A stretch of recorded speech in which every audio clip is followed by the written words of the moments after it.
함께 나눌 성경 말씀은 마가복음, 신약성경 마가복음 13장 14절부터 37절까지의 말씀입니다. 우리 14절부터 같이 보겠습니다.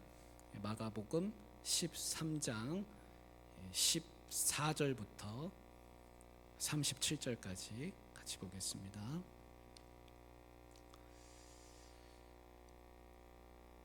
우리 한 절씩 같이 교독하겠습니다.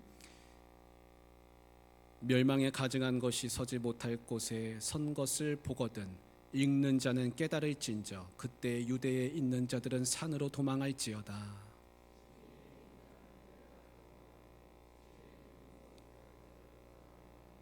밭에 있는 자는 겉옷을 가지러 뒤로 돌이키지 말지어다.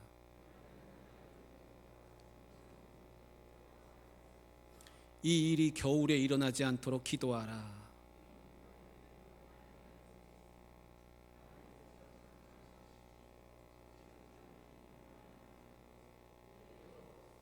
만일 주께서 그 나이들을 감하지 아니하셨더라면 모든 육체가 구원을 얻지 못할 것이거늘 자기가 택하신 자들을 위하여 그 나이들을 감하셨느니라.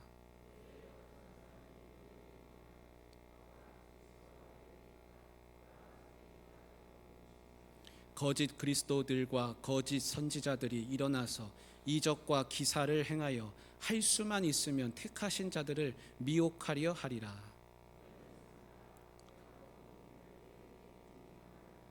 그때 큰 환난 후 해가 어두워지며 달이 빛을 내지 아니하며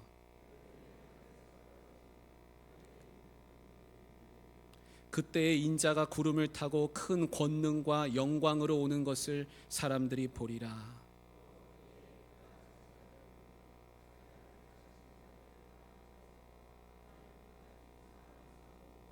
무화과 나무의 비유를 배우라. 그 가지가 연하여지고 잎사귀를 내면 여름이 가까운 줄 아나니.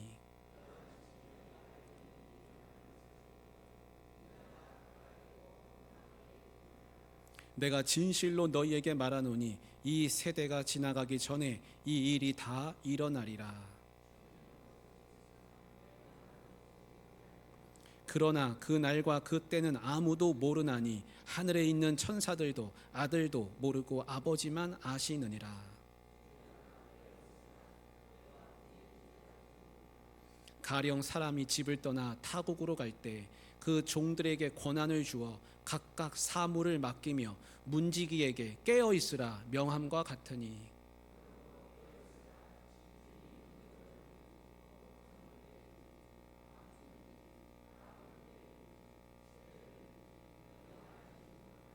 그가 호련히 와서 너희가 자는 것을 보지 않도록 하라.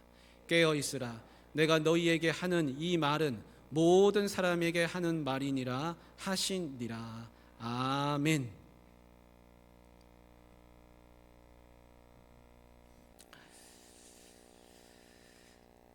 성경에 보면은 이제 시작과 끝이 있다. 성경을 우리한테 그렇게 말씀하고 있습니다. 여러분 성경을 처음에 딱 펴서 제일 나오는 구절이 뭡니까? 태초에 하나님이 천지를 창조하시니라. 그렇게 시작을 합니다. 다 아시죠? 그 성경 맨 끝은 뭐라고 나올까요? 성경 맨 끝은 뭐라고 나올까요? 내가 속히 오리라. 그렇게 되어 있습니다. 신약성경 맨 끝은 그렇습니다. 그래서 아멘 주 예수여 어서 오시옵소서. 그렇게 끝나죠. 그 성경을 펴면 하나님이 태초에 천지를 창조하시니라. 그래서 시작이 있음을 말씀하고 있고 성경 맨 끝은 끝이 있다. 그래서 성경을 보면 처음과 끝이 있다. 이것을 우리가 알 수가 있습니다. 그래서 성경은 처음과 끝을 알려주는 책입니다. 그래서 하나님은 역사의 문을 여셨습니다. 천지 창조를 하셔서 우주 질서를 만드셨고 그리고 맨 마지막에는 끝이 있다. 그래서 지금 이 처음과 끝 어딘가에 우리도 그 사이에 있습니다. 물론 그 끝이 어딘지는 모릅니다. 언제 끝나는지는 아무도 모릅니다. 그냥 분명한 것은 뭐냐면 끝이 있다. 것을 알려주고 있습니다. 그리고 그 마지막을 대비해라, 마지막을 준비해라. 성경이 우리한테 그렇게 말씀해 주고 있습니다. 그래서 오늘 우리가 읽은 본문 말씀은 하나님께서 어떻게 그 끝을 준비해야 하는지, 마지막 때에는 무슨 일이 일어나고 그 마지막을 어떻게 준비해야 하는지 그 자세를 우리에게 가르쳐 주는 그런 말씀입니다. 그래서 주님이 오시는데, 주님이 오실 때 인기척이 난다는 겁니다. 사람이 올 때도 인기척이 납니다. 아, 누가 지금 오고 있구나. 인기척을 우리가 느끼죠. 그것처럼 주님께서 이 땅에 오실 때에는 그냥 오시는 게 아니라 징조가 있다. 인기척이 난다는 겁니다. 그래서 오늘 그 말씀을 같이 보면서 무슨 징조가 있고 어떤 일이 있고 어떻게 그것을 준비하면 되는지 같이 말씀을 나눠 보겠습니다. 첫 번째 징조는 뭐냐면 성전이 무너진다는 겁니다. 성전이 무너진다. 성전이 무너진다. 우리 14절 말씀을 같이 한번 읽어보겠습니다. 멸망에 가증한 것이 서지 못할 곳에 선 것을 보거든 읽는 자는 깨달을진저 그때의 유대에 있는 자들은 산으로 도망할지어다. 첫 번째 재림의 징조는 뭐냐면 성전의 멸망이 일어난다는 겁니다. 여러분, 말씀에 뭐라고 되어 있냐면 산으로 도망하라고 되어 있습니다. 산으로 도망해라. 산으로 도망가면 됩니까? 안 됩니까? 산으로 도망가면 원래는 안 되는 거예요. 어디로 도망가야 되냐면 예루살렘으로 도망가야 됩니다. 예루살렘은 높은 요새예요. 그리고 거기에는 성전이 있습니다. 그러니까 도망갈 거면 사실은 내가 성전이 있는 예루살렘에 들어가서 문을 닫으면 그럼 내가 지킬 수 있는 건데, 말씀해 보니까 산으로 도망해라. 그 말의 뜻은 뭐냐면 예루살렘 성전도 안전한 피난처가 되지 못한다는 겁니다. 그 말뜻은 뭐냐면 성전이 무너진다는 것이에요. 그래서 예수님이 뭐라고 말씀하셨냐면 멸망에 가증한 것이 서지 못할 곳에 선 것을 보게 된다고 말씀하시는 거예요. 여기 멸망에 가증한 것이라고 하는 것은 예수님이 처음 하시는 말씀이 아닙니다. 구약성경 다니엘서에 보면 멸망에 가증한 것이 나옵니다. 그 얘기는 이런 얘기입니다. 다니엘이 앞날을 내다보고 말씀을 증거하고 있습니다. 이런 말씀이에요. 나중에 한 왕이 나타날 건데 그 왕이 예루살렘을 쳐서 예루살렘의 거룩한 곳, 그곳에 우상을 세운다는 겁니다. 멸망에 가증한 것을 서지 말아야 할 곳, 서서는 안 될 거룩한 곳에 세운다. 성전에다가 우상을 세운다는 것입니다. 이런 일이 실제로 일어나게 됩니다. 그래서 셀류쿠스 제국의 안티오쿠스 에피파네스라고 하는 왕이 나타나서 그 왕이 예루살렘에 쳐들어옵니다. 쳐들어오고 그는 모든 예배를 다 없애버렸습니다. 절기도 없애버렸습니다. 모든 남자를 다 죽이기 시작합니다. 예배드리는 사람을 죽이기 시작합니다. 그리고 우상을 세워다 놓고 할례 받은 사람은 찾아서 다 죽이는 거예요. 예배를 없애버렸어요. 그래서 다니엘이 말했던 멸망에 가증한 것이 서지 말아야 할 곳에 서는 일이 벌어지게 되었습니다. 그걸로 끝난 게 아닙니다. 나중에 주 70년경에 로마가 예루살렘을 침략합니다. 그리고 로마의 장군이 그리스 우상을, 로마의 우상을 가져다가 예루살렘 성전에 또 세워놓습니다. 그리고 마침내는 성전을 다 무너뜨렸습니다. 그리고 지금 남아있는 것은 예루살렘에 가면 통곡의 벽, 성전 벽 하나만 남아있게 됩니다. 그러니까 환란이 오고 징조가 오는데 어떤 징조가 오냐면 멸망에 가증한 것, 서지 말아야 할 곳에 우상이 서게 된다는 것입니다. 여러분, 이 말씀을 우리가 잘 새겨들어야 하겠습니다. 지금 성전은 어디에 있습니까? 성전이 어디에 있죠 지금? 성전은 다 우리 각 사람이 성전이라고 성경에 분명하게 말씀하고 있습니다. 성령이 임하는 곳이 성전이다. 그래서 각 사람의 마음에 심령에 하나님의 영이 임하고 각 사람은 다 성전이라고 그렇게 가르쳐 주고 있습니다.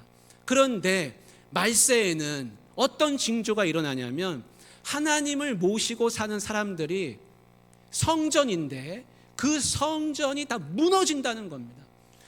하나님을 섬기고 하나님을 믿는 성도들이 다 하나님을 떠나고 배교하고 자신의 몸이 성전인 것을 잊어버리고 자신의 마음속에 하나님 아닌 다른 것으로 채우고 하나님보다 더 섬기면서 그것을 더 귀히 여기면서 살아갈 때 이 땅의 성도들은 무너져서 성전이 무너지는 것이 됩니다. 여러분, 이런 일이 일어나지 않을 줄 믿습니다. 근데 성경에는 뭐라고 말씀하냐면 탐심이 우상 숭배라 그럽니다.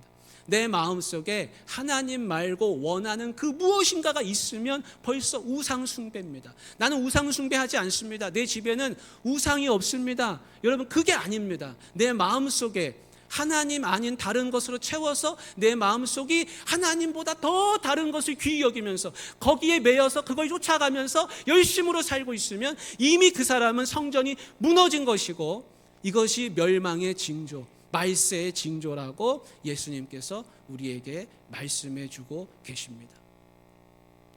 두 번째 징조는 무엇이냐면 적그리스도의 출현입니다. 적그리스도라고 하는 것은 무엇이냐면 예수 그리스도를 대적하는 무리들을 말합니다. 말세에는 이런 징조가 나타난다는 거예요. 예수 그리스도를 대적해서 내가 그리스도다, 내가 구원자다 라고 하는 세력들이 나타난다는 겁니다. 요즘에 우리나라에 이단 사이비가 얼마나 많이 넘쳐나는지 모릅니다. 길가에 나가면요, 이단 사이비 천지입니다. 이단 사이비들은 삼위일체를 고백하지 않습니다. 사도신경 고백하지 않습니다. 그 왜 안 고백하냐면 자기 교주를 거기다 끼워 넣어야 되기 때문에 자기 교주를 끼워 넣을 자리를 마련하기 위해서 삼위일체를 고백하지 않습니다. 우리는 성부, 성자, 성령 하나님을 믿지만 그들은 성부, 성자, 자기 교주를 믿어요. 그래서 사도신경 삼위일체 고백하지 않습니다. 어떤 분이 말하기를 우리나라는 이단 백화점이라 그럽니다. 이단 백화점. 별의별 이단들이 널려 있습니다.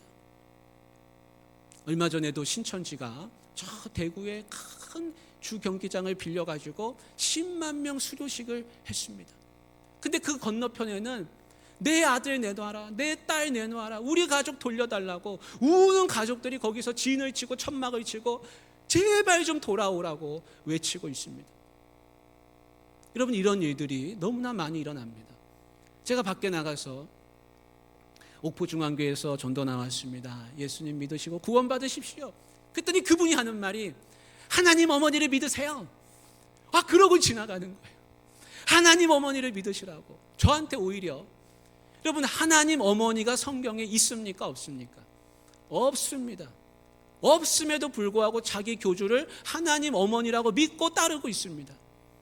이런 일들이, 이런 허황된 일들이 넘쳐나고 점점 많은 사람들이 이단 사이비의 길로 빠져들고 있는 것입니다. 미혹이라고 하는 말은 뭔가에 홀려서 정신을 차리지 못하게 한다는 뜻입니다. 성경에는 뭐라고 말씀하고 있냐면 미혹하는 일들이 생겨난다는 것입니다. 저는 가끔씩 이런 상상을 해봅니다. 자기 교주를 하나님으로 받들어 섬기고 구원자라, 보혜사라 그렇게 믿고 있다가 진짜 예수 그리스도를 만나는 날이 오면은 그 사람들이 얼마나 허망할까.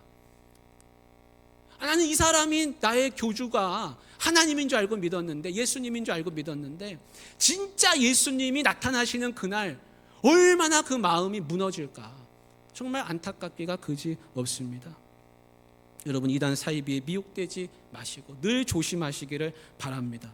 세 번째 징조는 우주 질서가 무너진다는 것입니다. 우주 질서가 무너진다. 우리 13장 24절부터 25절까지 한번 같이 읽어보겠습니다. 그때에 그 환난 후 해가 어두워지며 달이 빛을 내지 아니하며 별들이 하늘에서 떨어지며 하늘에 있는 권능들이 흔들리리라. 여러분, 예수님이 뭐라고 말씀하시냐면 하늘에 별들이 떨어지고 해가 밝게 비춰야 되는데 낮에도 보이지 않고 밤에 달도 보이지 않고 이런 일들이 생겨난다는 겁니다. 이런 우리가 상상할 수도 없는 일이 과연 일어날까? 또 일어날까? 그렇게 생각이 되지만 그런 일들이 많이 일어났다는 겁니다. 경남 합천에 어떤 분지가 있습니다. 분지가 있어요. 혹시 사진에 한번 볼 수 있을까요? 경남 합천에 가면 산맥이 이렇게 이어져야 하는 그런 지형이에요. 저기는 산맥들이 이렇게 계속 있어야 되는 그런 지형인데 어떻게 됐냐면 마치 그릇을 갖다가 탁 갖다 놓은 것 마냥 산맥이 잘려가지고 누가 지우개로 지워놓은 것 마냥 그렇게 산맥이 잘려서 그릇 모양의 분지가 있습니다.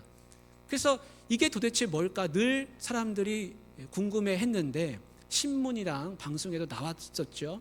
한국지질자원연구원에서 여기를 조사했어요. 이 지형을 조사했더니 이 지형은 과거에 직경 200m 되는 큰 운석이 떨어져 가지고 생겨난 운석 충돌구라는 것입니다. 그래서 지금 여기가 관광 지역이 돼 있어요. 근데 그 충격이 얼마나 크냐면 히로시마에 떨어진 원자폭탄의 87,500배라고 합니다. 진도 8.5의 대지진을 일으키는 큰 충격파가 있었다는 겁니다. 그런데 이런 운석 충돌구로 인정받은 지형이 전 세계에 200여 개가 넘는다고 합니다. 여러분, 이런 일이 안 일어날 것 같지만 과학자들은 뭐라고 말하냐면 이런 일은 또 얼마든지 일어날 수 있다라고 말씀하고 있습니다. 성경은 뭐라고 말씀하고 있습니까? 해가 안 보이고 달이 안 보이고 그런 일들이 생겨난다는 것입니다. 우리 26절과 27절 말씀을 한번 같이 읽어보겠습니다. 그때 인자가 구름을 타고 큰 권능과 영광으로 오는 것을 사람들이 보리라. 또 그때 그가 천사들을 보내어 자기가 택하신 자들을 땅 끝으로부터 하늘 끝까지 사방에서 모으리라. 아멘. 예수님이 이런 우주 질서가 무너지는 때에 오시는데 예수님이 처음 오신 것을 초림이라고 하고 다시 오시는 걸 재림이라고 하죠. 예수님이 처음 오시는 그때에는 베들레헴 마구간에서 초라한 모습으로 태어나시고 지구 반대편에서는 그런 일이 일어나는지 아무도 알지 못했습니다. 그러나 예수님이 다시 오시는 그때에는 초라한 모습이 아니라 영광으로 오신다 그랬습니다. 영광과 권능으로 오시고 이쪽 끝에서 저쪽 끝까지 택하신 백성들을 다 불러 모으신다라고 그렇게 우리에게 말씀해 주고 있습니다. 이 외에도 성경은 여러 가지 징조에 대해서 얘기하는데 요한계시록 6장은 특별히 마지막 때에 일어나는 환난과 징조에 대해서 많이 기록해 놓았습니다. 근데 거기에는 뭐라고 되어 있냐면 요한계시록 6장 6절에 보면 한 데나리온으로 밀 한 대, 보리 석 대를 산다 그랬습니다. 이 말의 뜻은 무엇이냐면 한 사람이 열심히 일해가지고 돈을 벌었는데 기근이 지고 기근이 오고 먹을 것이 없어가지고 물가가 너무 치솟아가지고 밀 요만큼 보리 요만큼 얻어가지고 겨우 살게 된다는 것을 말씀하고 있습니다. 여러분, 지금 이 시대를 바라보시기를 바랍니다. 이 시대에는 너무나 많은 것이 풍족하고 넘쳐나는 시대입니다. 물자가 넘쳐납니다. 그런데 한쪽에서는 사람들이 먹을 것이 없는 사람들이 있습니다. 뿐만이 아니라 나라와 기업은 돈을 많이 번다고 합니다. 우리나라도 무역 흑자가 많이 나지요. 기업들도 많은 것을 쌓아놓고 있습니다. 돈이 많아요. 그러나 많은 사람들이 또한 어려움 가운데 있습니다. 극심한 빈부 차이가 일어나서 어떤 사람은 수조 원의 재산을 갖지만 어떤 사람은 돈 10만 원, 만 원이 없어가지고 굶는 일이 허다하게 일어난다는 것입니다. 제가 교회에 있으면 찾아옵니다. 저 처음 왔습니다 하면서 밥 한 끼만 사주십시오. 그런 분들이 있습니다. 차비가 없습니다. 그런 분들이 있어요. 여러분, 이 세상은 넘쳐나는 것 같지만 또 한켠에서는 많은 사람들이 굶고 있고 가난 가운데 시달리고 있습니다. 또 여러분, 기상이변은 어떻습니까? 이상기후는 어떻습니까? 이제는 이상기후가 일상이 되었습니다. 예전에는 이상기후가 일어나면 야, 이상한 일이구나 이렇게 생각했지만 지금은 이상기후가 일상화됐습니다. 동해안에는 맛있는 오징어와 명태가 없어졌습니다.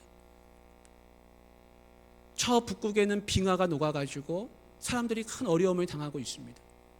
짐승들이 이제 갈 곳이 없다 그럽니다. 이런 일들이 일어나고 있습니다. 여러분, 인터넷에는 어떻습니까? 자살을 조장하는 수많은 사이트들이 넘쳐나고 있습니다. 음란 사이트, 자살 사이트 넘쳐나고 있습니다. 이제는 탈윤리 현상이 그냥 팽배해져 가지고 이제는 남자 여자도 없고 내가 내 성을 선택한다. 나는 남자로 살고 싶으면 남자고 여자로 살고 싶으면 여자고 제3의 성으로 살고 싶으면 제3의 성이고 이제는 자기 마음대로 살고 이제는 동성애도 자기 취향이다 라고 주장하는 사람들이 넘쳐나고 그것도 이제는 법으로 만들려고 그렇게 해도 괜찮다고 그렇게 이야기하고 있고 유럽에서는 성전환 수술하는 사람들이 줄을 서서 대기하고 있다고 합니다. 이제는 자기 마음대로 자기 뜻대로 살려고 하는 이런 시대가 오고 있습니다. 그래서 예수님 안 믿고 하나님 안 믿는 사람들도 요즘은 뭐라고 하냐면 말세다 말세 그렇게 이야기합니다. 정말 말세 중에 말세 지말이라는 말이 딱 어울리는 그런 세상이 오고 있습니다. 근데 세상 사람들은 말세다 말세 하고 지나가지만 하나님을 믿는 사람들은 말세다 하고 지나가는 게 아니라 예수님이 말씀하시기를 이 세상을 보면서 이 세상을 관찰하면서 주님이 오고 계심을 알라라고 말씀하고 있습니다. 끝이 다가오고 있음을 느끼라고 하고 있습니다. 그래서 주님이 뭐라고 하시냐면 무화과 나무의 비유를 배우라. 여러분 이스라엘은 겨울과 여름이 있고 건기와 우기가 있는데 겨울은 우기입니다. 그러면 우기 때는 비가 많이 와가지고 우기가 이제 지나가면서 점점 파릇파릇한 싹들이 돋아나기 시작하는데 나무가 다 새 이파리를 냅니다. 그런데 무화과 나무는 맨 마지막에 잎이 나온다는 거예요. 그러니까 농부가 쫙 보고 있다가 야 무화과 나무가 드디어 잎을 냈구나. 야 드디어 철이 지나갔구나. 이제 여름이 오는구나 라고 느끼게 됩니다. 그러면 예수님이 무화과 나무의 비유를 배우라는 말씀은 무엇입니까? 성도들도 예수님을 따르는 사람들도 똑같이 야 지금 이게 무슨 시대인가? 이게 도대체 세상이 어떻게 돌아가고 있는 것인가? 야 예수님이 말씀하신 그 때가 오고 있구나. 이것을 알라라고 우리에게 무화과 나무의 비유를 배우라라고 그렇게 말씀하고 계십니다. 여러분 주님이 왜 우리에게 이런 환난의 징조, 이 말세의 징조, 끝이 다가오고 있음을 계속해서 길게 말씀하고 계실까요? 우리 보고 두려워하라는 것일까요? 아니면 동굴에 가서 숨으라고 하는 것일까요? 그런 게 아닙니다. 여기서 우리가 던져야 될 질문은 이것이죠. 주님이 우리에게 무엇을 원하시는가? 그래서 믿는 사람들은 무엇을 해야 한단 말인가? 주님은 우리에게 원하십니다. 말씀을 보시기 바랍니다. 우리 33절, 31절 한번 보시기 바랍니다. 31절에 뭐라고 되어 있습니까? 천지는 없어지겠으나 내 말은 없어지지 아니하니라. 그러나 그 날과 그때는 아무도 모르나니 하늘에 있는 천사들도 아들도 모르고 아버지만 아시느니라. 그 다음 나오는 말씀이 주의하라 깨어있으라 그때가 언제 있는지 알지 못함이라. 그리고 나오는 말씀들이 계속해서 나옵니다. 깨어있으라 깨어있으라 깨어있으라 깨어있으라 깨어있으라는 말씀을 4번이나 반복하고 있습니다. 여러분 깨어있으시기를 바랍니다. 주님이 이 땅에 살아가는 이 말세지말의 시대를 살아가는 우리에게 원하시는 것은 깨어있으라는 것입니다. 깨어있으라. 어떤 분이 부산역에 가서 KTX를 타셔야 하는데 너무 늦은 거예요, 시간이. 그래서 막 땀이 나도록 뛰어가지고 플랫폼에 가가지고 문이 열린 걸 보고 막 뛰어 올라갔습니다. 올라가자마자 KTX 문이 철크덕 하고 뒤에서 닫히더랍니다. 다행이다. 근데 저쪽에서 한 아주머니가 막 뛰어오더니 문 앞에 와가지고 문을 쾅쾅쾅 두들기면서 열어달라고 쾅쾅쾅 그 두들기는 소리가 안에서도 들렸다는 거예요. 그러나 KTX는 문을 열어주지 않습니다. 열차는 정시에 출발합니다. 그 아주머니는 떠나가는 열차를 보면서 멍해가지고 안타까워하는 얼굴로 쳐다보는 것이죠. 여러분 주님이 왜 우리에게 깨어있으라고 말씀하십니까? 기회는 한 번뿐이라는 겁니다. 기회는 한 번뿐이에요. 지나가면 오지 않습니다. 주님이 또다시 오는 게 아닙니다.